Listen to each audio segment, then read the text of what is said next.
In this short tutorial, I will show you how to unlock the home screen layout on your Samsung device. Sometimes, we accidentally lock the layout of our home screen, and it becomes frustrating when we can't make any changes to icons or widgets. But worry not, as unlocking the home screen layout is a quick and simple process. To get started, swipe down from the top, just like this, and then tap on the gear icon at the top right corner of the screen. Once you are on the settings page, scroll down a bit, and tap Home Screen.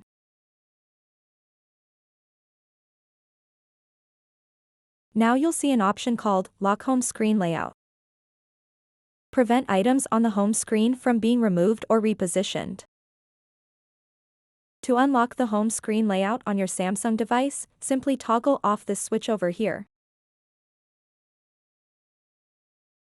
Now you have successfully unlocked the home screen layout of your Samsung device. So that wraps up this tutorial. If you have any questions about this whole process, please let me know in the comments section below. And if this video helped you out, please give it a big thumbs up and subscribe to this channel for more tutorial videos like this one.